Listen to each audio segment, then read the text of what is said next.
Hello, and welcome to the Lost Archives for episode 19! Oh my god! Hey! First time! My name's Owen, I'm the Dungeon Master for our campaign, The Tyranny of Dragons. However, this campaign is all about the players, who will introduce themselves and their characters right now. Hey guys, my name's Simon. I'm playing the character of Wiltix, the gnome fellow.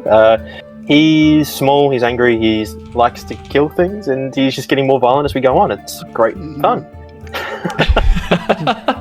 Nice. He's got to make up for Emmerich's absence, eh? Oh, you know what? If someone's going to kill someone, it's going to be the small little feisty guy that turns into a wolf. So he's actually been missing Emmerich a bit, hasn't he? By the sounds of it. Oh, do you know what? When no one had his back last week about going and killing cultists, he definitely would have missed him. There's no Emmerich to ride into battle any longer. So, good times. Amazing. This is his bro. Oh.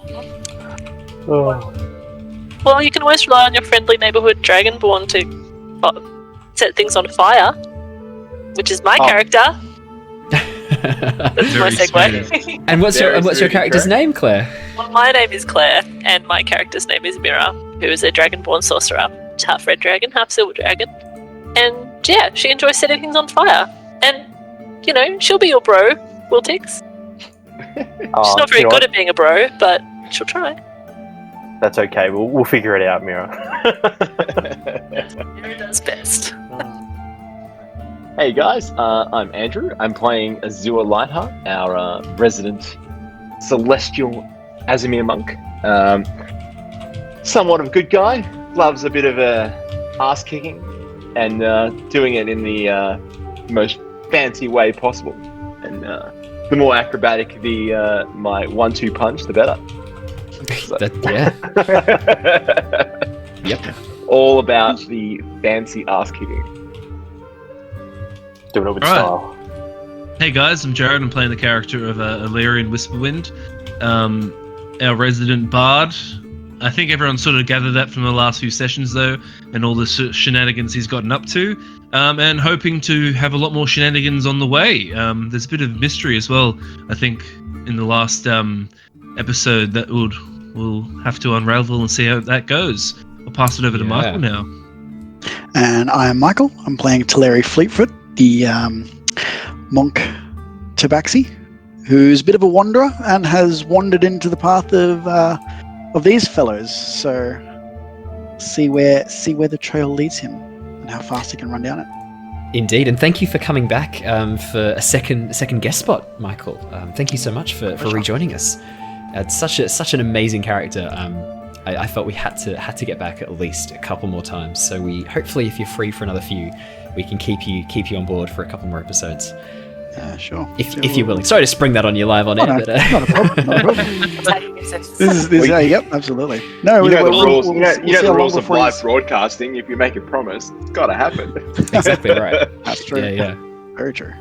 Thank you so much, everyone who's been joining the stream for the past couple of days. We've been doing lots of fun little mini streams. We've done a couple of Phasmophobia streams. I've done a few Assassin's Creed Valhalla streams, and thank you so much everyone who's been jumping onto those. We've had a blast.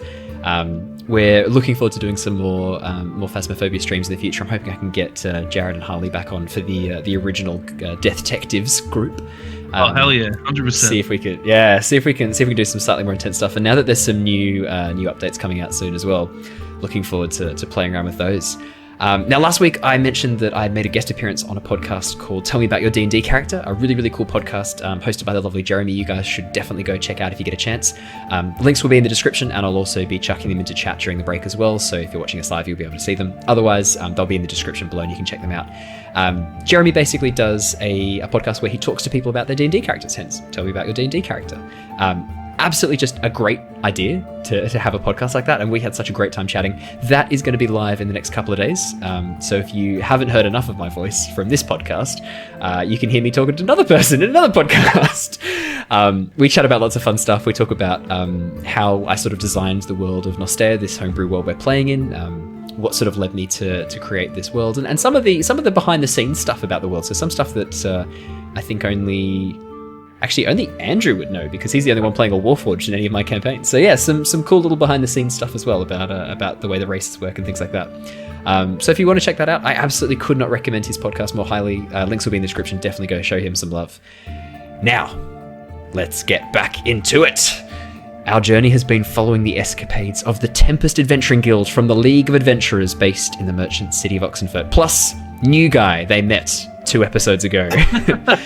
Mira, Azure, new guy. Mira, Azure, Wiltix, and the newcomer Alerian are tracking dragon cultists who have attacked the town of Greennest and headed disguised as part of a caravan up towards the north of Oshia.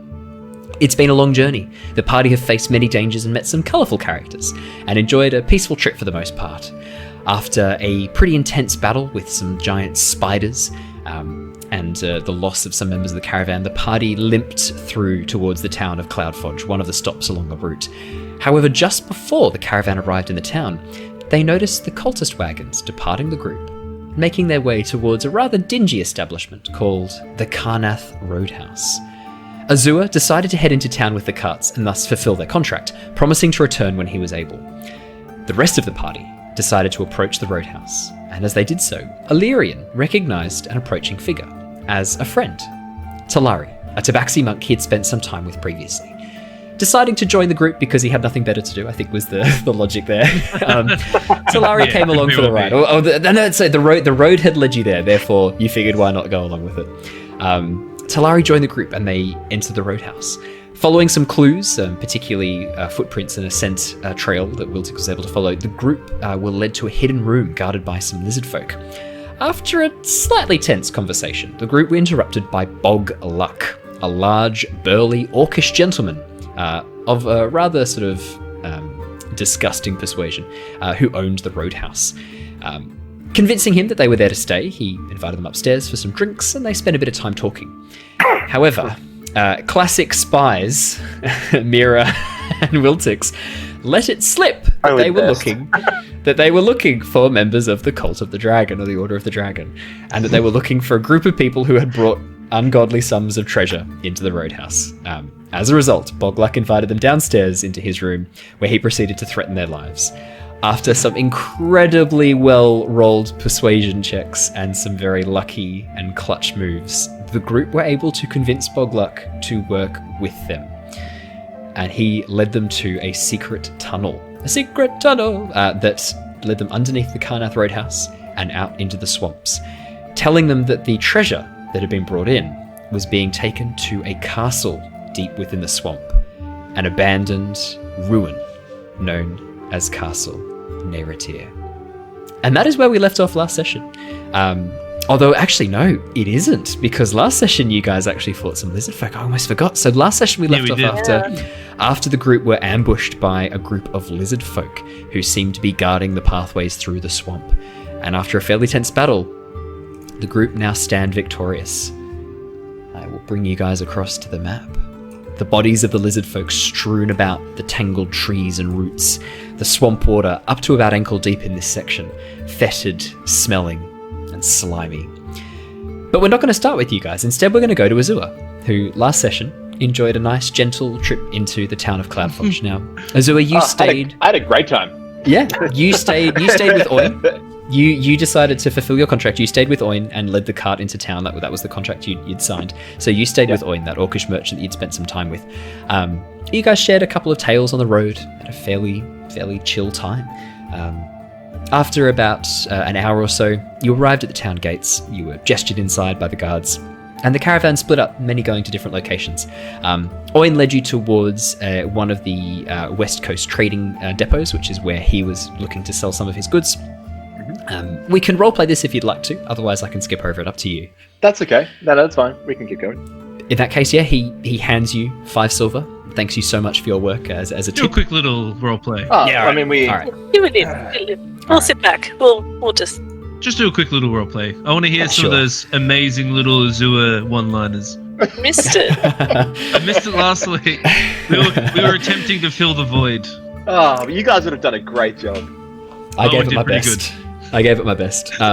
In that case, Owen, as he pulls up the wagon, turns to you, Azure, and goes, "Right, well, Thank you so much for your assistance. I'm not sure I would have made it so smoothly and without such a display of strength against some giant spiders without your party. And be sure to send on my thanks to them. And this is for you, Azure. And he hands you a pouch containing 5 silver. It has been an absolute pleasure to share these roads and travel the country with you. May we meet again, and hopefully under the same and better circumstances. Absolutely. And I have something else for you. And he hands you a long silver and gold needle. It almost looks like a sewing needle. It's about 15-20 centimeters long. It's long sort of gold silver mix, almost like an electrum color. And he hands it to you. It says, "Have you ever seen one of these before?" Have I ever seen one of these before? You can make a history check. Yeah, you can make a history check or an arcana check. I would allow. Man, every time he... Okay. Yeah, that's not great. That's a 6. I was about to say. Oh, no, it's a 2. I was about to say every time Andrew's done a history check, he's always gotten super high. Not today. Not today. You jinxed him. I don't think that's true. This is. I have not seen one of these before. That's okay. What is it? So, you may be in awe of my incredible tattoos across my body. And he gestures to the very intricate design of tattoos that overlay him. Sure. As you remember, the orcs have a very sort of embroidery of his adventures of life. Yeah, they tattoo great events that they themselves do, and also their family history too, and myths and legends. This is a tattoo needle, but a little bit different to one that you may have used before. If you spend a long rest, 6 hours or so, with the needle pressed against your skin, it will transform into a tattoo for you. You, my friend, this is... Yes, a tattoo that will contain some magical properties. Ooh, cool. Well, hopefully we meet again and we can share new stories that we've imprinted on ourselves.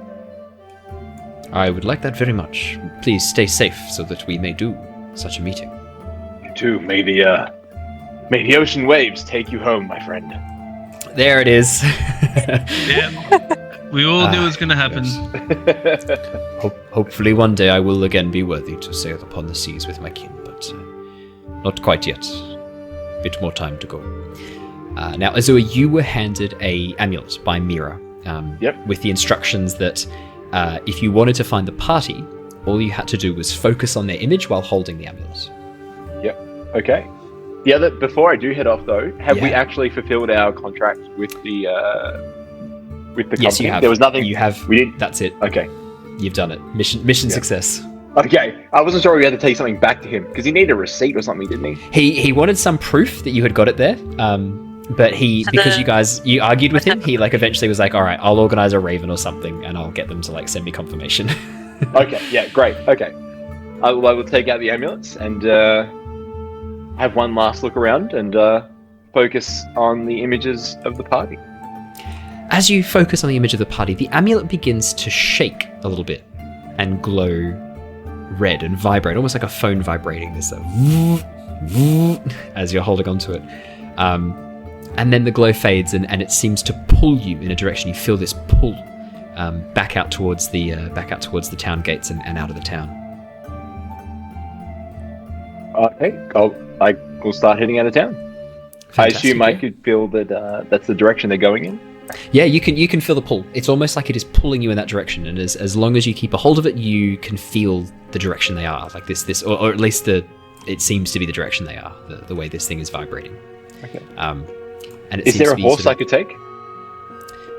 You could hire it. Yeah, you could try and hire a horse. Otherwise, it's probably not that far if you want it. It's up to you. You could definitely try and hire a horse. If you go and talk to that's okay. It's only an hour by horse and wagon, and that's about walking speed. So it's only about an hour away. Oh, okay. No, I'll just walk. That's fine. Easy peasy. In that case, yeah. After an hour and a half, hour of walking, you find yourself being led off the path and into an area of swampland. And it seems to be pulling you into this very murky bog, basically. Okay. Directing you towards this area. What's Is there a relatively safe path I can take through the bog? It's not too deep, but do you want to make me a perception check as you look along, or an investigation? Up to you. 18. Yeah, 18. Yeah. You easily see a pathway that leads through. That you're very confident. You could very quickly just move across this. You wouldn't even get your feet wet, judging by the way that you can move through this area. You're very confident that you've got a pretty safe pathway through. Fantastic. Yeah. You, after a few moments, you come across the party. You see them standing there through the trees. Because I'm at the back, as he comes up towards the party, I want to pop out from behind this tree here because I've seen Azure. And remember, I look like Bogluck right now. You do, yeah. You look like an orcish gentleman of nefarious in nature. So I'm going to pop my head around the corner and be like, "What's going on, friend?" So Azure, you see a large orcish gentleman dressed in fine clothes, quite nice clothes, but No, very... I switched to clothes. Oh, that's right. You're still wearing your common clothes. Yeah. Okay, cool. In that case, it's very common, very boring clothes. Did you jump out at me? No. I just sort of poked my head around the corner of the tree, and I was like, "How's it going there, friend?" Well met, good sir. What brings you out I'll to pop the... out. I'll pop out from around the tree and I'm like, "Oh, it's a bit of this, bit of that, bit of this way, bit of that way, bit of down here. I don't know which way I'm going. I'm a bit lost." You're a bit lost, good sir. Well, that's not what you want to do in a bog. Oh, it's not good. It's not good business. Not good business. I was just trying to find my friends. I can't find them. Yeah, it's a bit weird, isn't it? That makes two of us. I was actually looking for my friends as well. They seem to be around here somewhere. You can see them through the trees, Azure. Hold on there, sector. I might know where your friends are. I go around the tree. I then use my ability to shape back into Alerian. Okay. And I pop out of behind the tree as Alerian. And I just give him a wink, like, "Hello there, friend." You see this. That's what you see. You see an orcish gentleman walk behind a tree, and then Alerian walks back out again, wearing the same clothes as the orcish gentleman. Yeah, still wearing the same clothes. Yeah. I'm slightly confused. I have a face that's like, I've been walking for an hour. Like, I don't care. Yeah.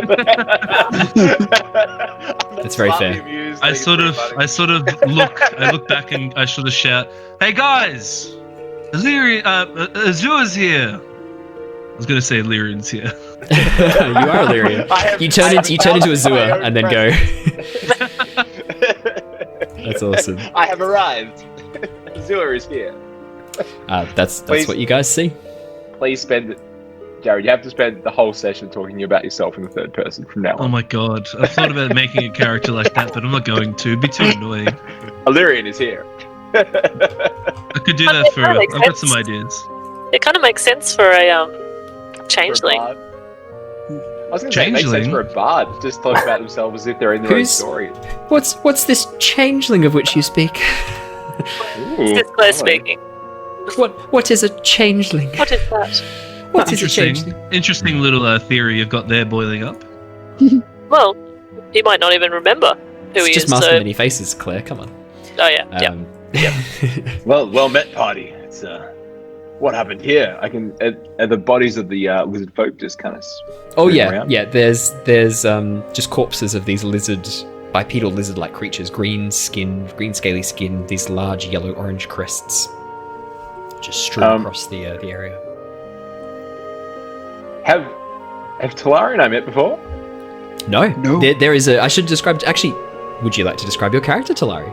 Michael. Would you like to describe Talari, your character, Michael? Yeah. So, I got there eventually. You got there. No worries.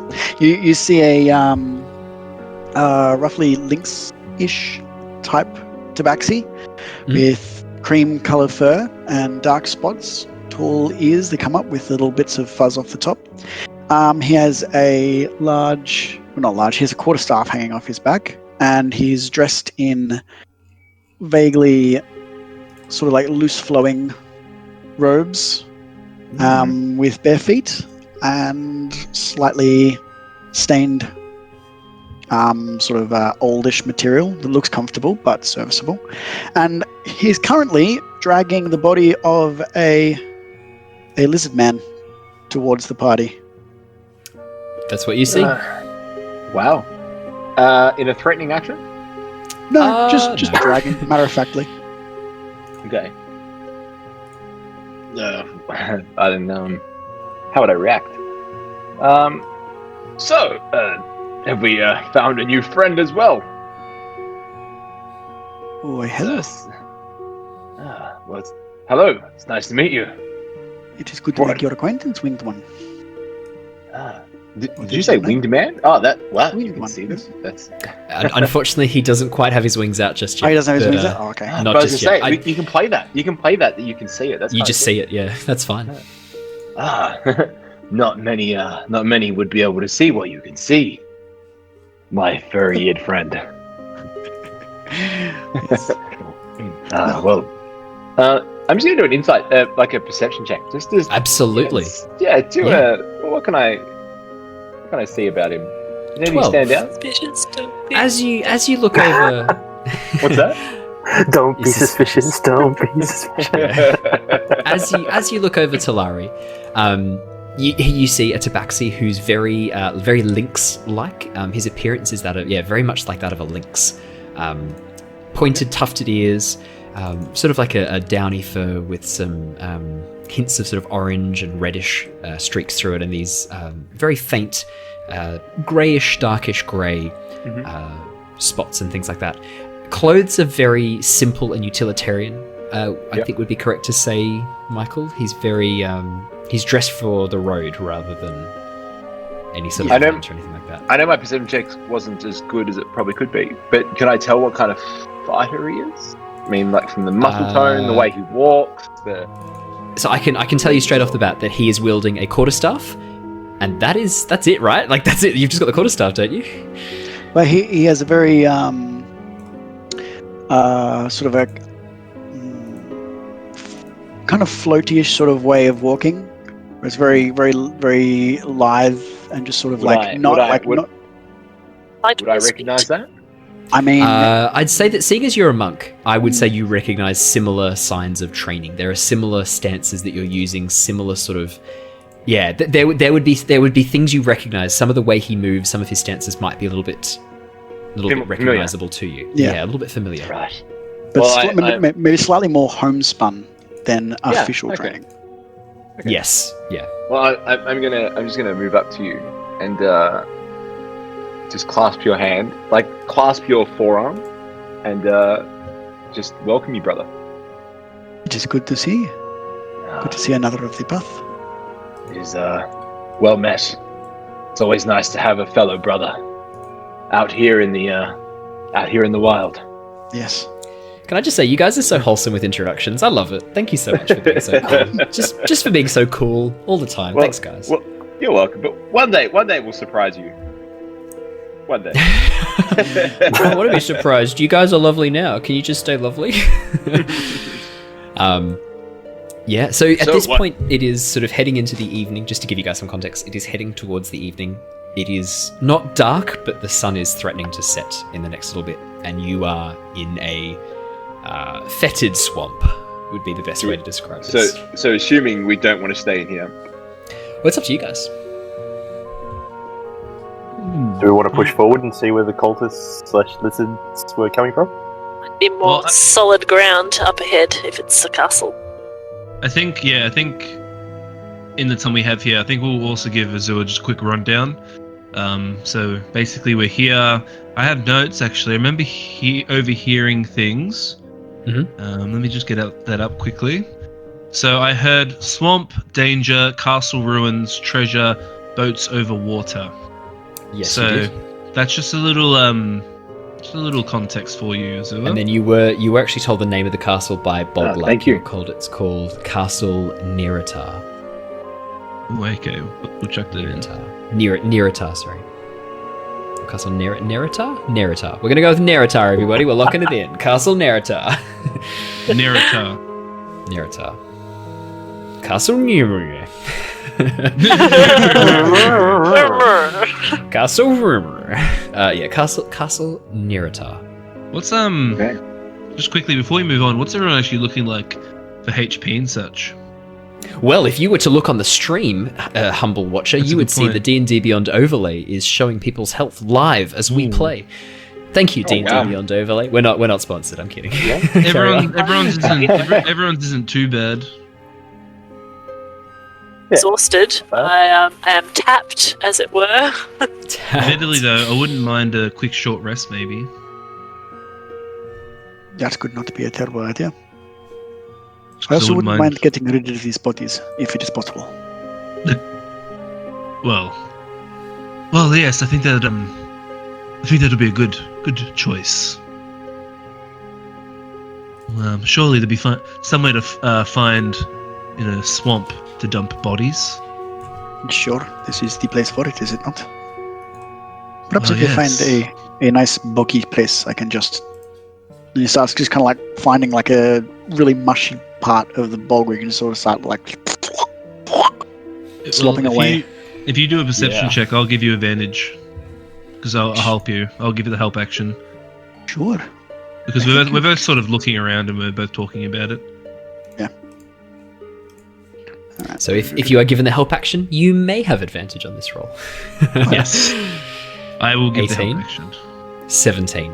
Wow. As you have a bit of a look around, Talari, using your quarterstaff as a probe, you begin to sort of test the ground, and not very long, you actually find over near a patch of muddy, putrid water just towards the south of where you guys are now, it looks like there is actually some quicksand. Sorry, I should say it's quick slime. It looks like it is a section, as you poke the quarterstaff in, there's a pull, almost like a slow suction of the quarterstaff being pulled, and you have to actually use a bit of strength to get your quarterstaff back. You suspect that probably there is a section, a hollowed out section or an oozing section underneath that is gradually eroding away this pool. And if you put anything in here, quite possibly could be pulled underneath the earth out of sight for a very long time. Almost like a peat bog in England, if you guys know what those are. From trapped a lot Fantastic. of humans and mammoths and animals and things like that, yeah. Bogman. Well, that's good. Try to swallow it. No, this stuff is mine. No. So yeah, just I'm pinging it on the map, and it's just a little bit to the south. It's sort of, as you stand on the edge of the embankment and look over, the dark waters look no different to any other patch that you guys have been moving through. It's only when you actually test it that you feel that effect, and as you sort of realize this, you start to think, oh, maybe we got a bit lucky in our movements through the swamp, because if there's more patches of earth like this, we might run into some trouble at different points. Is it just me, or maybe in our movements further in, we should be a bit careful of said little traps in the earth? That would be prudent. Yes, this might not have been fun for any of us to have fallen in. Oh well, Still not that good for fun. bodies. It's good for bodies, though. I'll chuck a body in there. Chuck a body in. You guys, with all of you together working as a team, you have no problems at all throwing these lizard folk bodies into the bog. After barely a few minutes, the last scaly tail disappears from view as the bodies are pulled below, leaving nothing but a few bubbles rising to the surface slowly of this area of bog. And that's that'll what you come see. in handy. Well, that was fun. I can't do it now. Goodbye. Your path has ended. Oh, away. All right. Well, should we have a quick little short rest? Does everyone want to do that before we keep venturing in? Sure. Sounds good. Okay. Don't forget to say yes in case people can't see you nodding. Yeah, you guys are more than welcome to take a short rest. All right, few things I'd like to know. There is a patch of dry land. That's where you guys are right now. Are you setting up a fire? How long are you short resting for? Just a standard short rest? And are you setting up any sort of tents or anything like that? And is anyone? Yeah, talk me through, like, what's the structure of this camp, and what are we doing? I think I'll keep I don't know. watch. Yeah, it's up to everyone else, of course, but I think it's going to be more like just sort of find like a tree or something or a rock to sit on or lean on and just sort of eat some rations, get some water in you and stuff like that, I guess. Yeah, Maybe not For, necessarily a fire. Yeah, for a short rest, you don't need to worry too much about going on watch. That's not as important. That's Okay. more for a long rest when people are sleeping. It's not as vital for a short rest. And I feel like with our team composition, actually going out in darkness might be a bit better for us while we're sneaking around. Potentially. Maybe. Alrighty, so you're welcome to roll hit dice. Any other effects that you get on a short rest, you are able to get back. Any spell slots or things like that, any abilities that recover on a short rest, you recover. As well, I get Song of Rest. If you or any friendly creatures who can hear your performance regain hit points at the end of the short rest by spending one or more hit dice, each of these creatures regains an extra 1d6. So if you use a anyone hit who's awesome. you get an extra 1d6. Oh, God, I love sweet. bards. I will take it. Thank you. So yeah. So you get to there as well. Gosh, But, healing. What? So much. I think the way to think about it is just as we're like sort of chilling out. I think Alerian will be playing just a little like song in his flute or something. Nothing too crazy at all. Just something like just to sort of soothe everyone. I don't want it to be too loud either to attract attention. Yeah, okay.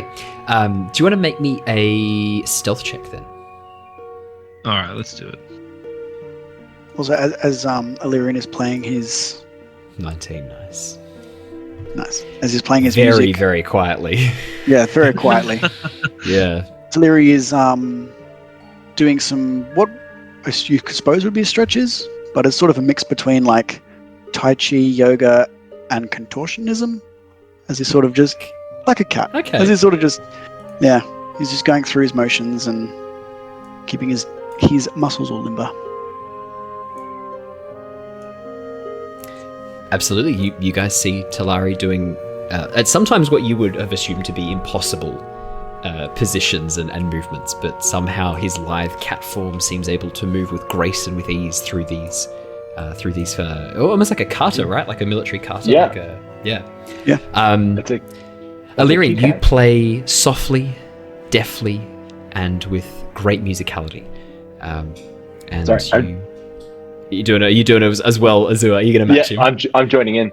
Hey, nice. 19 acrobatics. You Nice. again, you actually do a really good job. Talari, watching him, you're actually pretty impressed with his ability to keep up with you. He is just as lithe, just as able to do some of the forms. He seems a bit inexperienced with this specific kata, as this is one of yours.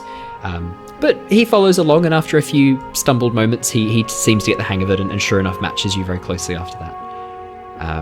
And yeah, Alerian plays a very soft, very quiet, somber song in the background that actually sort of matches in with the tonality and the musicality of the insects that are now rising up as the night falls. You do a very good job of sort of disguising the music as just flowing in and around the ambient music, and all of you gain those abilities. I have rolled for a random encounter. No random encounter happens. Good. It's random. As you guys enjoy your short rest, the only sounds you hear are those of insects and occasional animals moving through the swamp. There's a few splashes off to the north at a point that sound like they could be from a large animal, but the sound moves away from you very quickly and doesn't seem to return. Occasionally you would glimpse very slight balls of light moving through the trees and through the swampland in front of you and to the sides of you, but only for an instant, almost like an illusion or a mirage. It's very hard to keep an eye on them for more than a second or so and they're gone. Different colours, almost like Mira's dancing lights. And you just sort of see them off in the distance every so often, these little flashes of light as these balls, these orbs of light move between the trees. But they don't approach any closer. And you complete your short rest. Cool. Wiltix, you can see, you were tracking the pathway. Yeah. You know that the pathway leads directly to the northeast through the swamp. And it looks like it's heading towards an area of much deeper water, where land is going to be a lot harder to come by, and a lot harder to follow. Okay. Well, I'll point this out to everyone and just ask, can you guys swim? Because it looks like they're going to find it a bit hard to walk this way. I can. Oh, can we swim? How do you know? You can all, unless you have a specific thing saying you can't swim, you all have an ability to swim. I'll look at the big I cat know that's not specifically to see if strictly- it actually likes water. Yeah, well, it's up to you whether you like to swim. But if you're a mammal, you instinctively have the ability to swim. I mean, Just I to- can swim, but Yeah, no, I get that. Can you describe, for the podcast, can you describe what you just did there, Michael? He kind of just sort of shudders, and the little fur stands up on the back of his neck. He's just, I can swim, but it makes me feel a little Clean? yes, Dirty. dirty, a little uncomfortable. Dirty. Yes. I'm a dirty boy. Oh. I'm sorry. I'm sorry that I used your characters' voices against you. I apologize, all of you. So yeah, Wiltix, you've got a pretty good idea of where the pathway leads from this point onwards. And it's up to you guys where you want to go. Do you guys want to follow me down the pathway towards the castle? Down the mellow shit road. Alrighty, let's do it. All right. I'll leave you guys open on the swamp map just so that you can get an appreciation of the ambience of the situation. But we'll be moving into theatre of the mind as you guys head forwards. But I'll leave the swamp open just so that you can, and I'll remove the lights just so you can enjoy the full, like almost like an image, just the full beautiful trees and swamp around you. Ooh. Ah. I know, right? As you guys begin to head into the swampland, the first few hours is tangled marshland. The ground, or what passes for dry, is soggy with water near every surface. And the deeper you head into this swamp, the more wet patches and pathways and crisscrossing canals seem to interrupt the land. What I would like to know is, how are you guys proceeding through the swamp? We know Wiltix is leading on the trail. What are the rest of you doing to deal with this environment, and what are you doing to help the party? So we'll go one by one. Alerian, what are you doing while this is happening? And where would you be in the order, the marching order? I feel like Alerian actually likes to be at the back when they're adventuring, just so he can quickly shift into forms. What am I doing to help? That's a very good question. Not necessarily help. You can do things to hinder. You don't have to help. I'm flinging Eldritch blasts at every tree I see. Well, that's the thing. Like, I'm looking at my spells and such. No spells really help out. No Tensor's floating disc just to hover above the landscape. It'll be nice. Well, look, I think it'd be stuff like using Eldritch blasts to like maybe smash away vegetation, stuff that is barring the path or something like that. Because it 100%. is force. It's a force cantrip, so yeah. I think it'd be very good at blasting paths. Yeah, through absolutely. More difficult terrain. Yeah, 100%. I think that's a really good use of your time and your abilities. Fantastic, and it's a cantrip, so you can just keep doing it. Yeah, exactly. Mira, what are you doing? Mira. I do use my voice. It's not even my voice. It's the voice of an NPC. She will be next to Wiltix, and she'll be using shape water to clear the path. Just a heads up, Claire, your mic has just dropped out and we're hearing you through Michael's mic, just so you know. Yep, we can't hear you, Claire. You'll have to double check your mic. That sucks. On the upside, Michael can just pretend like he's talking in Claire's voice. Yeah. Like, just the best voice acting. Yeah, there we go. Look at that. That's it. Yeah, just double check, Claire. You might need to unplug and replug. It's me tonight. Hey, okay, we're getting you a little bit now. That's better. Yeah? Yeah, that's much better. Perfect. Interesting. Yeah, she's So using what shape water. Yep, fantastic. Next to Great Wiltix. use of shape water. Yeah, excellent. Is there, is there ever a bad use of shape water, though? That's the question. No, not really. No, shape water is the most abusable cantrip. Yes. No, shape water is great. So you're clearing pathways, you're keeping the bog out of Wiltix's tracks, you're actually helping him find tracks that otherwise would be underneath water or mud that you wouldn't be able to see otherwise. Awesome, I love it. So you're up the front with Wiltix. Wiltix, I was going to say that it's actually quite hard for you to move through this bog at your height. Yeah. Not anymore. It's not. With Mira doing shape water, you have no troubles traversing this terrain and finding the tracks. You have advantage on your survival check I'm going to get you to do in a little bit. So you've got advantage on that because of Mira's help. Yeah, Oh, virtual also, high five. Azure. I'll also just do a little minor illusion. Wiltix, yeah. When you know how when you go on those tour groups, like when you're in robe and stuff, and they're holding that little like umbrella thing. Yeah. Oh my god. Oh, Nice. I love it. just in case you guys can't see me at the front. There. Yeah, I love it. Azure, what are you doing? Are we trying to be sneaky? That's up to you guys. You can help the group be sneaky. Absolutely. I will go into stealth then. Yep. And maybe try and find the best way through. Alrighty, Then 20 make stealth. Yeah. I'll get you To to make me a perception check as well, really quickly. But it's going to be stealth and perception working together. So make me a quick perception check as well, just really quickly, and we'll combine them together. Not horrible. Perception of 12. So yeah, no, that's awesome. Your average there is 16. So 20 stealth and 12 perception.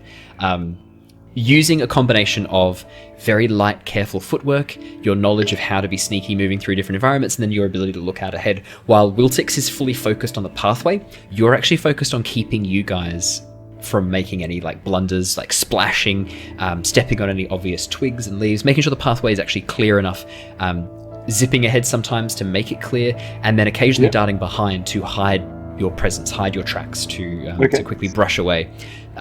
You guys, you're going to be much harder to detect now. That's a really, really good idea. You guys are much harder to detect. I'm actually going to up your passive stealth as you move through this environment for that. That's Except very, very when you nice. just hear these random Eldritch Blasts. Eldritch Blast! Womp, As you blast around vegetation. womp. Nice. You Yeah. He just sounds like a dubstep song, like the breakdown. As he walks through with his Eldritch Blasts. And then the shape water, like... You know what I might do though? Quickly, Owen, I'm just going to add something. When I do an Eldritch Blast, I'm going to use Minor Illusion to make it sound like the Eldritch Blast has went off, and then I'm going to try and make it like... Try and mask it as if it's almost like a animal doing something. Okay, what sort of animal noise is happening while you're Eldritch Blasting? I think It depends on how loud the Eldritch Blast is. So, as rules is written, Eldritch Blast does not make a noise. So, Wow. if you read the description of the spell, it doesn't specify that it makes a noise. Alright. So you actually Okay. add in a noise. So, Well, it still will make a noise though when it hits, like, let's say Exactly. tree branch breaks it. Yes. So I'm gonna Exactly make right. like a tree branch get broken, and then maybe like a bear have like a sniffle or a roar, like a little roar or something. Like, just make So it there's sound like like- there's a bear. it's like the Skyrim bear with bear a cold. noise. Bear The with a Skyrim bear noise, like, bro, just looped. So every bah, bro, bah, Just bro. just nothing like Oh my too God. in your face, but just to make it seem like to anyone that's walking around, it's just a bear walking around doing this shit. Okay. Nice. All right. Because when Sure. when Eldritch Blast breaks tree branches and stuff, like there's still going to be a big like sound. Yeah, I mean, I would have personally maybe gone for like a fluttering of wings as a bird flies through some branches, but bear's way better, and now you have to stick with bear because that's what you said. I'm just so. trying to think of when I break things with like. I like the still bear. I'm a huge fan. All right, well there you go. There's Nice. a bear So- roaming around. Every so often, like I'd say that you guys, even after once or twice, you get startled by this. Is like occasionally you hear this from the undergrowth as this bear noise just goes through. Nice. Talari, So- what are you doing? Well, I am going to be behind Wiltix and Mira and sort of going out to the sides, almost serpentine. And what he's doing is he's going to be using his staff and making sure there's no more of those bogs. Oh, very nice. I will have you roll me a perception or investigation with advantage. Because you already know what you're looking for. I'll do You perception. lucky little shit. 16, 19. Nice. With your expert guidance, there's a few close calls where, as Mira is in the process of shaping water, she uncovers one of these, and then they go to step forward, and you're like, no, please, let me test this first. And you give it a poke, and sure enough, this is an area that you should not be walking on. With your expert guidance and your quick reflexes, you completely negate this danger of the swamp. You are very, very quick at finding these. You are very proficient at finding them. It takes you no time at all, and it does not slow down the party's movements. Wiltix, it's all on you now. I would like you to roll me a survival check or a perception check as you follow the trail. Let's do perception check. Because Thought you might. Yeah. 15. 15. Oh, that's not bad. Not the bad. 15. Wiltix, you have the scent. One of the lizard folk who was handling this cargo was chewing on some sort of clove or some sort of like fennel seed. It is a very pungent scent of smell. You have it locked in and you have no problems at all tracking this scent through the swamp. Despite the various other smells, this rotten egg smell that permeates the swamp, the occasional sort of release of methane gas from a fetid puddle. Excuse me, I'm just releasing some methane gas of my own there with a quick burp, just to get you guys in the zone. The immersion is so The strong. immersion. I feel like I'm there. As you move through, you have no problems locating this trail, and you bypass a number of the dangers of the swamp. Very nicely done, you guys. Working as a team, you completely nullified all of the possible dangers the swamp has to offer. Very, very nicely done. After 2 hours of walking carefully through this area, you come across a large stream. Its banks overflowing into the surrounding swampland. And ahead of you, off towards the north, off towards the right, is a small jetty with a number of boats tied up against it. Nice. You see no other figures nearby, you hear no other noises nearby. Or do we want to go suss it out? Can we see any other people around, or? I'd say with we'll use your previous rolls just because that's how you were traveling through. You see no one else around. Okay. So is this the entry? So it's just a jetty. It's not an entry to the castle. Sorry, It's still deep within the swamp. There's no signs of castle yet. Okay. It looks like a wooden jetty built out into this large stream that's overflowing into the swamp area. The swamp continues on both sides of the stream, and the trail Wiltix seems to head across and then downriver a bit. And actually, contrary to popular belief, a scent trail is kept even better on the surface of a water. So if you were a bloodhound, for example, you'd actually have an easier time following a scent trail on the surface of the water. Cool fun fact. So Wiltix, you're like, haha, these fools! They've preserved my trail even better. They seem to have headed upstream. Seems to be heading upstream, and it looks like from this point onwards, the bog is so deep that boat is one of the. It's probably the safest way forwards. Cool. So the 2 boats or 1? Did you say? You can see. Let me just quickly pull open. You can see 4 boats. Oh, They're quite small. Looks like 2 can fit into a boat. Well, I guess Wiltix and. I was going to say. 2 others, yeah. Yeah. Cool. All right. Do we want to split up into boats and head upstream, guys? yeah, let's do it. Sure. So does anyone have the tool proficiency for sea vehicles? Is that a thing? So there'd be a vehicles sea or vehicles ocean.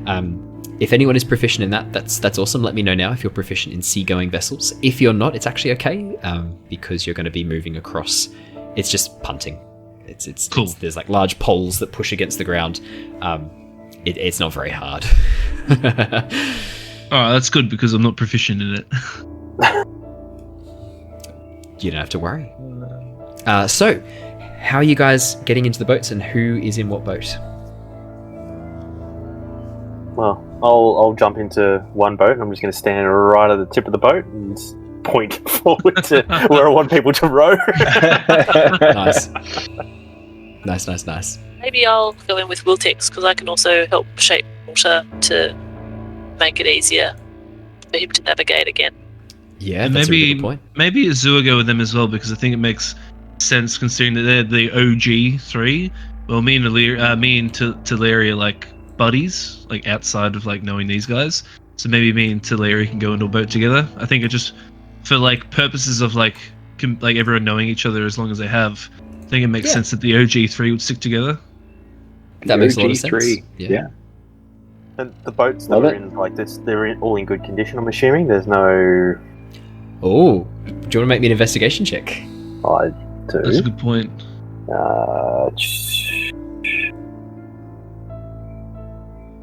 19. Nice. One of the canoes has a rotten base, and you think any sort of weight put on it will begin to sink the canoe. Cool, so I'll point that out to the guys, and then I might ask, do we want to maybe put a little hole in the other one as well, in case someone's following us? It's a good idea, actually. Just in case anyone follows from behind. Bit of saboteur. So I'll go to one of the boats and just probably, maybe at the back, in the corner where they can't see, I'll put a little hole in it, and that way, as soon as someone steps in it with that extra weight, water will start rushing in. Nice, I like it. Fantastic. Perfect. All right. Well, onwards. Onwards, students. Fantastic. And you guys begin heading out into the swamp. Now you're going to keep following the scent trail. What I will get you guys to do is, can I please have Wiltix roll me a D12, please, Wiltix. A dice, yes. Yes, a dice. Specifically a D12. 7. 7. Alrighty. Wiltix, after about 20-30 minutes of paddling, off towards the front left, on the other side of the river, you see a tiny, almost what looks like a bobbing lantern light in the distance, moving through the trees, this coloured ball of light, similar to what you saw previously, just very gently bobbing through the trees off to the side. And as you guys sort of come up level with them, 2 more of these lights begin to emerge from the trees and bob just off to the shore, almost enticingly. Okay. I might just whisper to Mira and Azure, just be like, I see some lights up ahead. So it's on the other side, you said, up ahead, is that correct? Like a little bit further upstream? That is correct, yeah, a little bit further upstream.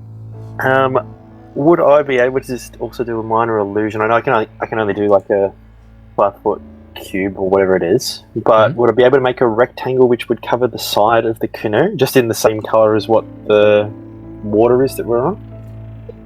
Yes, within the 5 foot, you absolutely can.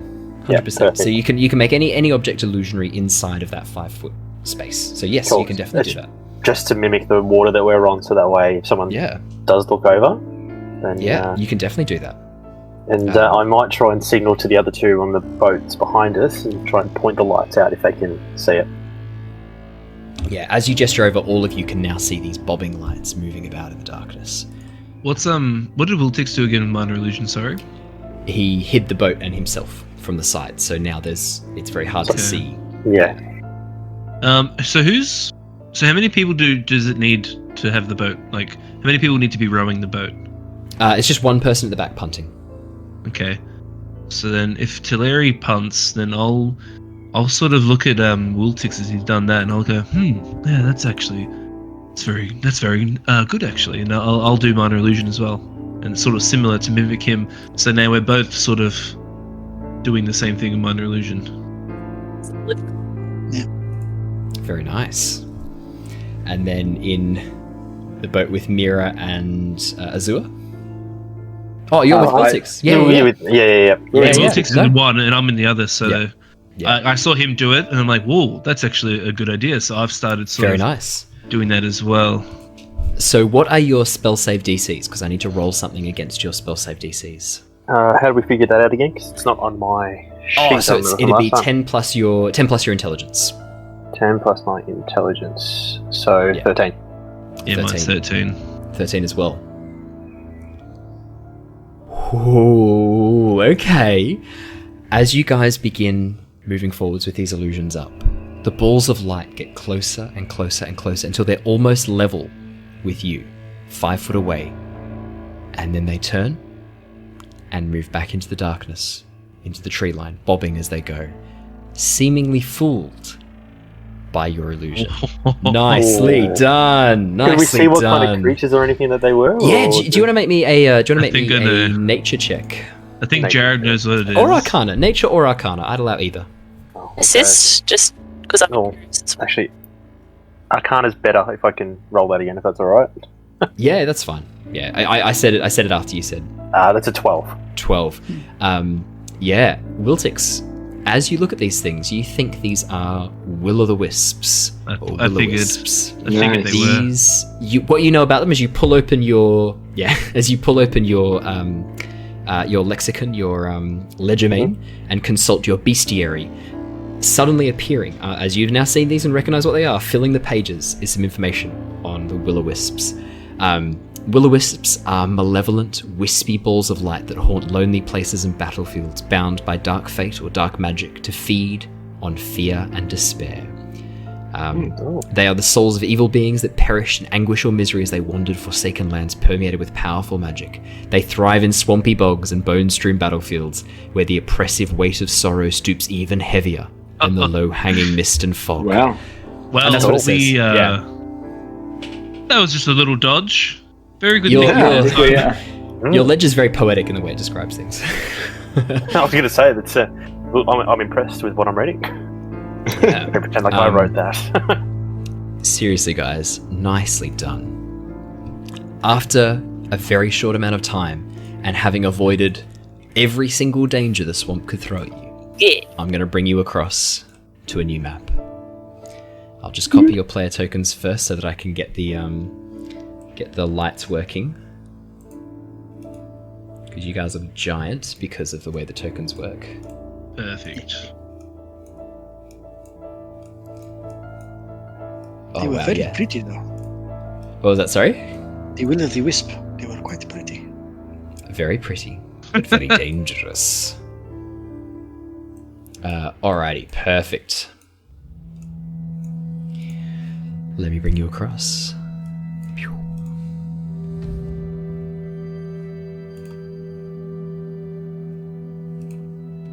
Oh, awesome. Dynamic And lighting. actually, sorry, it is actually nighttime, so... Ooh, Fancy. wow. That does look nice. The dynamic lighting on Roll20 is mint. Yeah, it is. I'm a huge fan. Emerging from the fog and the tree line. Actually, you guys are on boats, so let me put down some little boats for you. Emerging from the fog and the tree line, rising above, almost hidden at first and then suddenly appearing in front of you, is the large shape of a ruined castle. Almost looking like it's sinking into the bog itself, is this large shape, the castle rising high. You can see there's a large dirt road. Let me just put you guys on this boat. It was Talari and Alerian.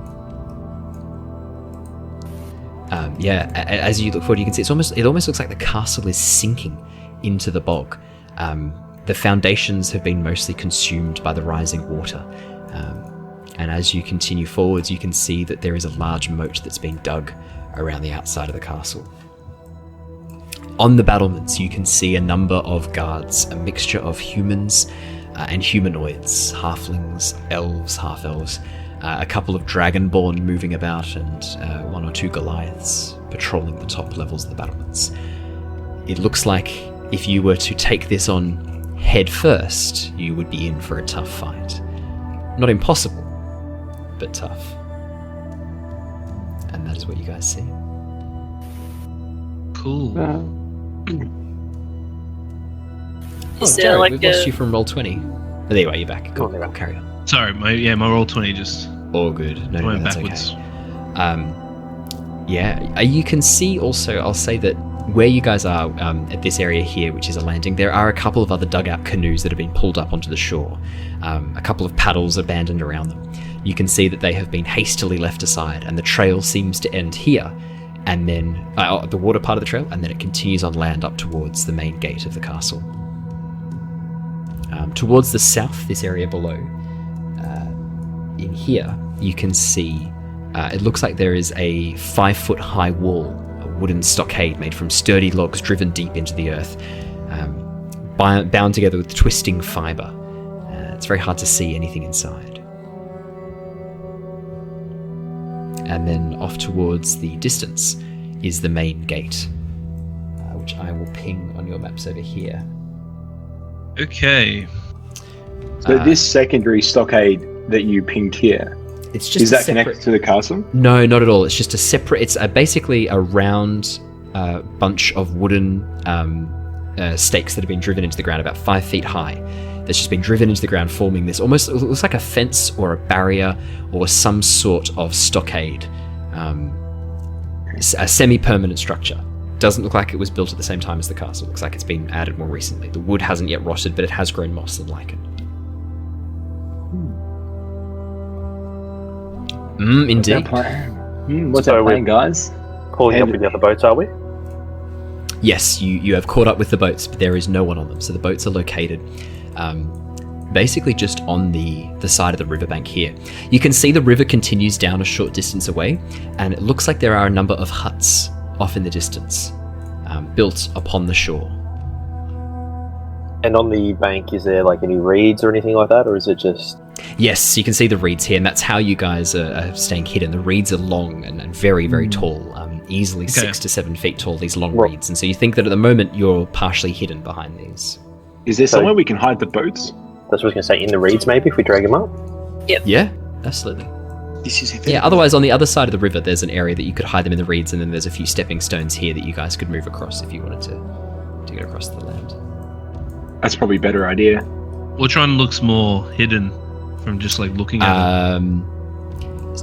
I guess probably the one across the river, right? Because it's less likely to be searched, because they would have to move across the water to check the boats. But you're going to probably get your feet wet coming back. So it's up to you. There's pros and cons. I was going to say, only if we want to get out quickly, we might be in a bit of strife if we have to cross the river. But possibly. That's a good point. So I've just mentioned to you guys, what if we hide these in the reeds here to the side? Even if they see them, they'll just think it's their boats. And I'm going to steal the oars from the other boats, and I'm just going to push them into the water. Classic move. Oh, classic Wiltix. I love it. Yes. Well, we could also put a little hole in their boat, just enough so that when they start moving, it'll sink. Oh, Wait a second. This sounds like it's been done before. I'm getting the weirdest sense of deja Wiltix. But it's coming from someone else. Well, my only thing is that is explosive. That we could maybe rig to blow if someone were to step into the boat. Ooh, hello. Wow. Welcome, Talari. I love that. Does anyone have any explosives on them? No. No. I'm only Unfortunately. level 4. That's a shame. That would have been really cool. I wish I did. Damn. Maybe Especially we'll find now. something in the castle. We never know. Alright, well, oars in the river it is. Oars in the river it is. Alrighty, so you're pulling up on this bank here, just the one that's against the main road, the pathway leading into the castle. Perfect. Yeah. I will beach your boats. I will beach your boats as. Oh, boats are beached us, bro. Our boats are fully beached in the reeds. There you go. There's no goblins. There's no goblins about. You don't need to worry about the New Zealander. And then you continue to move on towards the north. There are a total of 9 oars. You just chuck them in the water. Splish, splash, bloosh. There are now no methods of propulsion. Have we hidden our oars though? Our oars are with the boat, yeah? Yeah, so you guys have like a long pole with each of your boats that's used to punt. Yeah, cool. I just didn't want you to be like, yeah, you throw all yours in there. Am I that kind of DM? Do I ever do that to you guys? We were supposed to keep one? I don't know. Well, we didn't specifically say it. I assume your characters, unless your characters have a base intelligence of like 4, I assume that you have like some level of common sense. I mean, and there I are am some minus things. 1. Not gonna lie. Ooh. Talari goes to pick up one of your oars, and you guys are like, whoa, hang on, mate. Hang on a minute. Yeah, whoa, there, Actually, Nelly. I'm also -1, so me and Talari are also like, we were talking about like, yeah, you guys aren't focusing, yeah. We're seeing who can throw them further and lost count how many there were left. And as you both have the punt in hand ready to javelin. Yeah, oh my god, we're testing it on all the oars, and we're throwing them all in to see who can go further, but we weren't paying attention to the number, so then you guys were starting to near like 2, and then Talari picked up the second last one, and I picked up the last one. We're about to chuck it in and see who could throw it further, and you guys were like, whoa there! What are you? Whoa. We We need that. them. What are you doing? Hang on a moment. Yeah, Oh, exactly. sorry. I just got to be carried away. Oh my god. We I needed do a this. little. I do sort of like a cheeky little like laugh. Nice. I love it. I love it so Oh, much. That's awful. Whoops. Absent-headed me, I guess. That last photo of yours was very good, though. Aye, it was pretty good, wasn't it? Unfortunately, it was not as far as yours. Actually, whose strength? What's your strength? Actually, what is my strength? A little bit of Emmerich comes out. +0. How tall are you? Okay, how tall are you? Are you 0? +0. Are you... Oh, okay, so yeah, I'm a -1 for strength, so I'm gonna say that Yeah. Talari threw it just a bit further. So in this modern day D&D versions of poo sticks, Talari's just the winner. Just a Nice. little bit. Just the winner. Nice. I love it. Yeah, I mean, you guys are definitely getting into the spirit of like castle assault right now. I love it. This is good. You're taking this as seriously as it deserves to be taken. Alrighty, I am perfect. a bard. That's true. So, having disabled the modes of transportation, the water transportation for this entire group, what's your next plan? Where are you guys headed next? I think See, up towards the north, there are a series of huts. I think down stealthing would towards be the very, very good. As well as using those Yeah. cloaks that we have. Yeah. Yes. You Yes, that's a have. very good idea. Me and Two of you guys Talari don't do have them. not.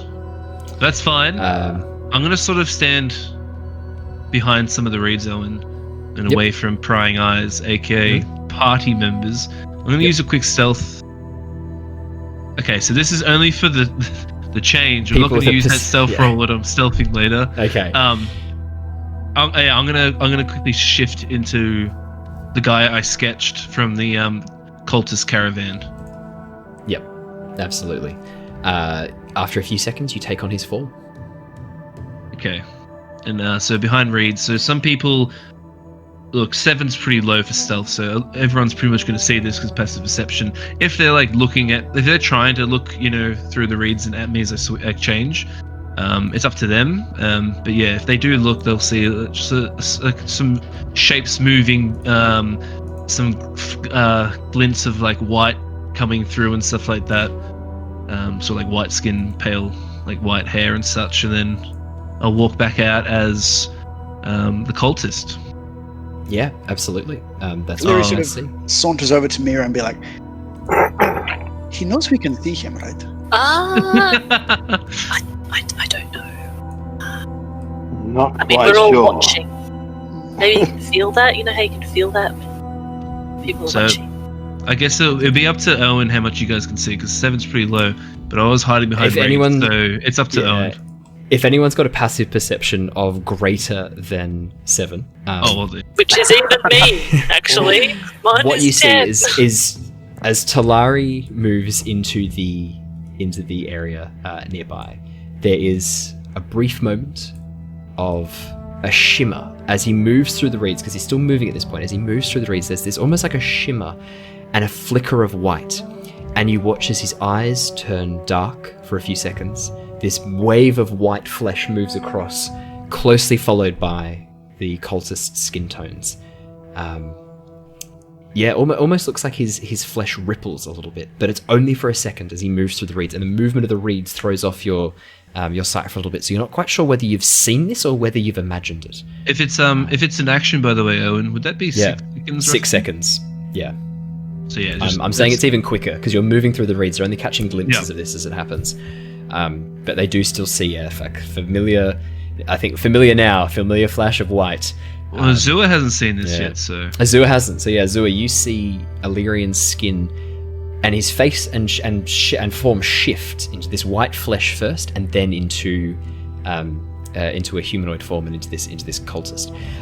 For Andrew, he's a little bit like a Kandra. Oh, okay. Except rather than going transparent, he just goes like a white color. Cool. what's that reference? Don't worry about it. It's for Andrew's Yeah. Andrew's ears. Oh. only. Backstory. I like That's it. really cool. Yeah, interesting. Very cool. Cool. So I'll walk out from behind the reeds and I'll go. What was his voice again? Like because it actually lets me change the voice too. It says in the thing. Alright guys, was it more like... Oh, what was it again, like, Owen? Do you remember? More like this. That was the voice of the banter the corpses that you copied. Sounded like this, mate. Yeah, so a bit more like this, mate. Alright. That's it. You got it. Ready to get into this castle and find some different avenues of approach. Can I think that would be the smartest thing to do. Is anyone else going to ask who is the real one? What do you mean there, Mira? Well, your disguises are so impressive. I wonder if you were disguised when we met you. The joys of Pretty good point. Wait a shapeshifter. second. Are you saying that Alerian might not be actually who I am? Well, see? I'm suspicious of everyone. I'm trying to be. I think he's been around you guys for long enough. I think he's gotten a good... Actually, hold on. This will determine if I tell you the truth or not. I'm gonna do an insight roll check. Persuasion? I'm gonna roll an insight check because I need to figure out if Alerian trusts you guys yet. How's that sound, Owen? Yeah, I think that's very fair. Like, I was more than happy to let you decide how much Alerian and how you want to do it. So yeah. So what do you Insight check reckon? sounds good. I like it. 10 or lower, he doesn't trust you guys. 10 or higher, he does, and he'll show Yeah, you. if you feel 10's a nice place to put it, it's up to you. So if you feel like they've done a really good job at persuading you, Oh you can my make it easy. God. Natural 20. Oh, Wow, 22. you love us. You love Okay, so insight. So you now have the knowledge of this group that Jared, the player, has of this group. In terms of you have a fair idea of what their motivations are. You know that generally, while chaotic, their intentions are mostly good. And despite occasionally making that's poor a lot decisions, different now because Emrich's not here anymore. yeah, So a lot more good. yeah. You get the impression that occasionally they make mistakes, but generally this group want to do the right thing, and they're very accepting, very open. They look to be very trustworthy. Okay, cool. Okay, And so I'll look at Wiltix is everyone. clearly possessed. What was that? Sorry, yeah, no, carry on. I look at everyone. Look, if I'm gonna travel you guys for a bit longer than if I'm gonna follow this through all the way to potentially thwarting the Dragon Queen herself, I guess I might have to show you who I really am. So what I'll do is, as I'm looking at everyone, and I'll say this though, but I need to say this right now. You cannot, and I stress this, tell anyone, because I know you guys very well from the brief moment we've been with each other. I know that you guys are a little too trusting. You've when I asked you for all your names, you gave your name straight away. Like, with subterfuge or anything like that. Like, there's Especially zero since you- subterfusion. Especially since you were on a subterfuge mission. So I'm telling you right now, you have to be very careful with this next bit of information, for only a very few know. And as I look at everyone, I'll sort of have my hand sort of come across my face, and as it does, I'll start, like, you'll start seeing rippling, and as my hand moves across, the occultist face won't be there anymore as you see my actual character. So, I have almost finished the artwork for your changeling form, so I will be Perfect. including it next stream. It will be ready next stream. So yes, Yeah. Would you like to Alerian describe your... Whispering. Yeah, Alerian Whispering is a changeling. He is not a half elf. I think you guys hello. started playing. You probably figured out like that was sort of the case because Claire was on it pretty quick. Yeah. I mean, like at the start, like I didn't really. I just wanted to drop some hints. I might have talked about it a bit before, but there was little things at the start that were like a bit hiccupy. But anyway, but yeah, so his name, Cool. I won't say the name just yet, but what he looks like now in front of you is he's 5'10", white skin. I'm not talking like I'm not talking like Caucasian white. I'm talking about like actual, like translucent, opaque white skin, or not translucent or opaque. translucent, No. It's Paper. just the color white as his skin. But he's got like black eyes. I think it'll still look like a normal eye, not like just completely like demon black. But the color is black, long flowing white hair. And yeah, he'll look at you guys. He's a humanoid. He just Features looks like are a bit more androgynous as well. You notice much less masculine than Alerian. There's a bit more androgyny there as he transforms. he is a male, but yeah, definitely like what Owen said, because obviously they can shift into male or female. But yeah, and I haven't come up with a voice for him just yet. I'm gonna say for now that he doesnn't really like talking too much in his actually changing form. He likes to be in the other forms and never really show the changeling form, but he'll just show that, and then he'll actually turn back into Alerian, and he'll go, so yes, that's my true form. My name is Jin, but I like to go by the alias of Alerian Whisperer, and it's one of my more favorite personas to take upon. But yes, there are many other personas that I use. My goodness, if this is what it takes to be a spy, I have absolutely no chance. I look at Mira. I sort of look at her. Right in front of her, I actually take on the form of Mira, Yep. and I look at her. Oh, this is creepy. What's the voice? So I look at you. He hasn't met him. He'll look at Mira and be like, anything is possible. And that's it. I can't really do the hiss as much. Are you an exact copy of Mira, or are you just like a mirror Exact image? copy. Like, is the red and the... Oh, she's a the mirror white image! If you a looked, mirror image. if you looked at Illyrian if you That's did a physical inspiration design. inspection, like I'll quickly tell you guys, shape changer as an action, you can change. Actually, what am I doing that? Can I put in beyond? There you Yeah, go. that's Have fine. a read Read it of out that. too. Read it There out you as well, guys. just for the podcast listeners. Yeah, okay. For the What do listeners. you want me to? As an action, you can change your appearance and your voice. So I can actually my voice actually changes within my appearance. You determine the specifics of the changes, including your coloration, hair length, and sex. You can also adjust your height and weight, but not so much that your size changes. So that's why I could go into a dwarf, but I can't go into a halfling.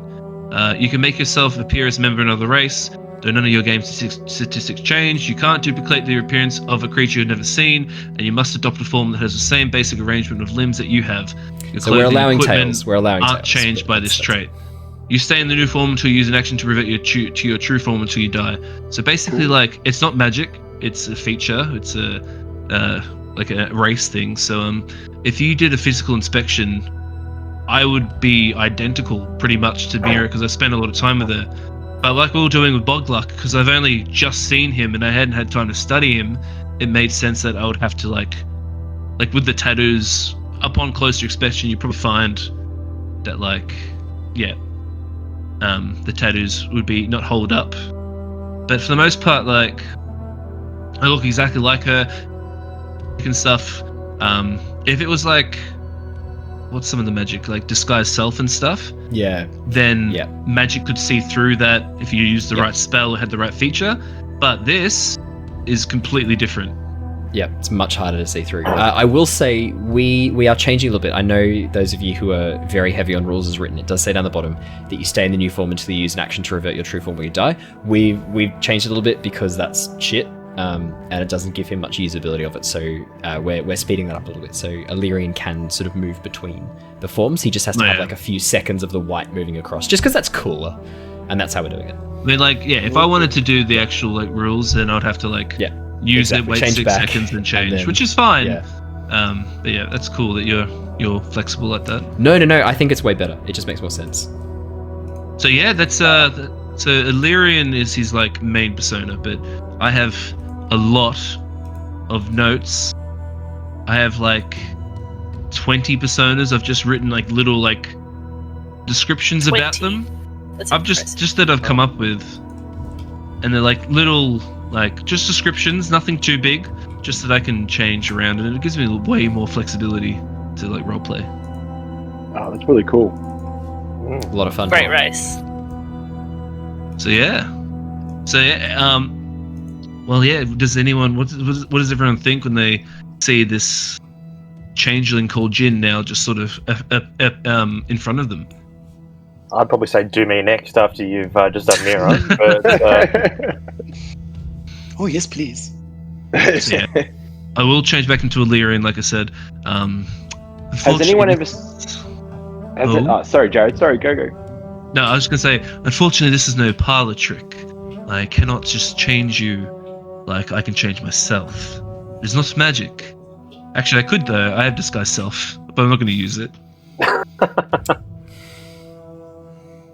I can't cast it on other people, actually. Only myself. It's just you, yeah. It's disguise self. Yeah, it's cool. No, yeah. All right, what are you going to say, Andrew? Has anyone ever seen something like this before? I'll get you if you want to see if you've ever heard of changelings or seen of changelings, you will have to roll a history or a perception check. History or arcana check. I might do that actually, considering that I changed form. Yeah. Yeah, no, never heard of it. 3. You've never heard of this before as well. Maybe 23. 3? Nope. Oh my god. And Talari 2. Yeah, you've never heard of shape my changes God. before. Wiltix, you have heard of shape changes before. And 16 Mira, you've heard rumors. So I'll do Mira and Wiltix, and then Wiltix I'll give you the extra information you have from your 23. Mira and Wiltix, you have heard tales before of people whose forms are as changeable and as mutable as the weather and as the tide. So a number of elves, the Aladrin, change their forms depending on the season and upon their mood. So there's a couple of races that do something similar to this, to a lesser degree. But there's a rumour of a very old race, almost as old as the original Eldar races of Nostea, the elves, the dwarves, and the giants. A race that was created by the giants and their experiments, known as the changelings, or the shapeshifters. They were always kept very small in number. They live very, very long lives, and they take on the appearance of creatures and people as they wish. There are a number of these changelings who appear more animalistic, and they tend to disguise themselves more as animals. And then there are humanoid shape changes, so ones that are a little bit more like the Conjurer, Andrew, and then ones that are a little bit more humanoid. Wiltix, you have heard a bit more. In your research into your own shape-changing abilities, you came across some information. There are rumours that the shape-changing that happens through lycanthropy, which was created during the Ruin, was created by the Dark Gods during the Ruin to try and create soldiers from the battlefield, from their enemies, was actually was based off of the abilities of the changelings themselves, that some of them had been captured, and their abilities had been warped and perverted and turned into the lycanthropy. So we kind of related. Not many people know this. Yeah, well, I mean, in a way, you guys are almost cousins. Because the changelings are so few in number, most changelings know of most other changelings. So there's a few changes to how they are I'm blanking on the name of that module. Someone please help me. Eberron, thank you. Oh my god, I kept Eberron. Yeah, there's a few changes to how they are in the Eberron module. In Nostea, changelings are functionally immortal. They only die when they are killed. They do not age. Because their forms are immutable, they don't age as normal races do. Let me do that. Let me just change my description there, because he's 20. Okay. Yeah. I mean, Alerian,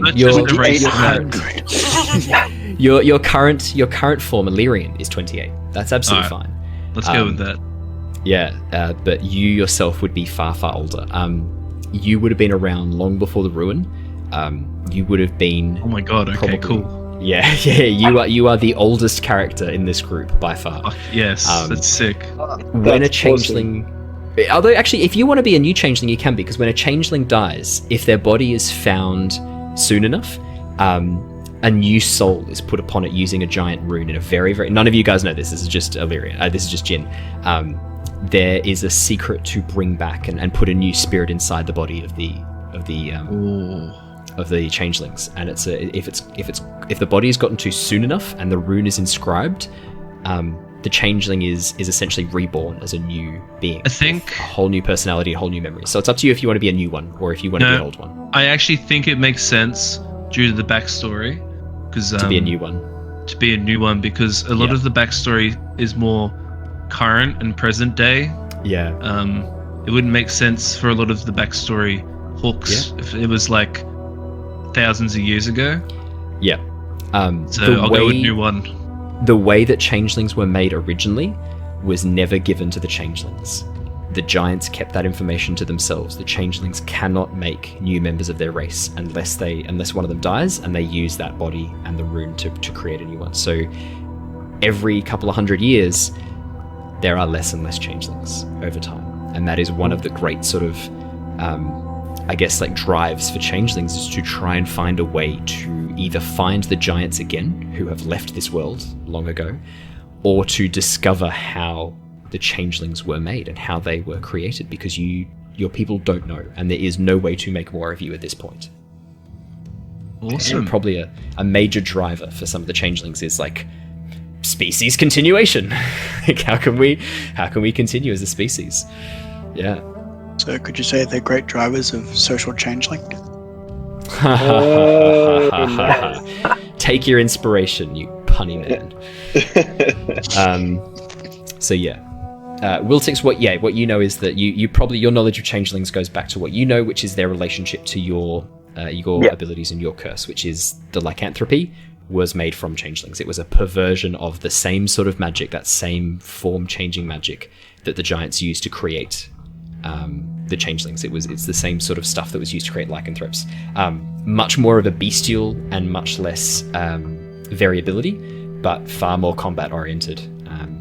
Yeah. And so did you say that I knew that so do I know that there's young and old versions of changelings, or not at all? You wouldn't really know much about their life cycle. You don't know how long they live for. You don't know whether they can make new ones. The changelings keep this a secret, the fact that they can't make any more of themselves, because it is a massive, massive weakness to be revealed. Yeah. They keep that quite secret. So you wouldn't know that, but you would know that... Yeah, you wouldn't know their life cycle, but you would know that they're, like... They've been around on Nostea for a very, very long time. Like, you don't know how old they are, but you know that the race itself has been around almost as long as the elves and dwarves. Not as long as the giants. The giants were the first race on Nostea, but the Eldar races, the elves and dwarves, changelings arrived around the same time or just after. Before humans did. They were there long before humans. And I don't know how old they can generally get changelings or anything like that. Would I know about the whole can't die unless being killed? You wouldn't know about any of that. That's all kept very, very secret. Oh, because otherwise I'd just probably try and ask later on about if he knew anything about lycanthropy, but all good. You can still ask about lycanthropy, but you wouldn't know about the immortality side of things. What I'm going to do, Owen, if it's okay with you, I'm just going to... Just after this session, I'll let you know if I do actually go with the young or old. Yeah, absolutely. No rush at all. I don't think it changes anything for this session. Well, just for this session, then I'll switch to the other one. I hadn't had a chance to write this all up and send it through to you, so I was very pleased to have this sprung upon me, to have to just be like, all right, lore dump. So I was thinking, before we rush the castle, would it be good just to have a 5-minute break? I was literally about to say that looks like a really, really good spot for a break. Perfect timing. That is a perfect spot for a 5-minute break. Thank you so much, everyone who's been joining us. I mean, for the podcast listeners, what a great end. You get this whole peek into the a bit of a lore dump. Peek into the backstage. I promise. I keep promising I will do special episodes. I will do a special episode where I will talk through each of the races and how they are different in Nostea versus other campaigns, if you wanted to use a similar setting yourself. Because I had a lot of fun creating it, and there are some fun little changes I made. Warforged and changelings are just the tip of the iceberg of what I've changed. Orcs and everything like that, yeah. So absolutely. Let me know if that's something you guys would be interested in, and I'll see if anyone wants to stick around and we can chat about it as a group. Anyone who wants to do it with me. And we will also, at some point, I swear, do the guild rolls. I promise. I promise. I keep saying that, but I promise it will happen. But yeah, perfect. We'll take a 5-minute break. We will see you guys all very, very... Don't go anywhere, but if you do, bring people back with you. We won't be too long at all. We love you guys. Stay safe. We'll see you in a few seconds. I mean a few minutes. Bye. See you guys. Thanks. Bye. See you in a second, guys.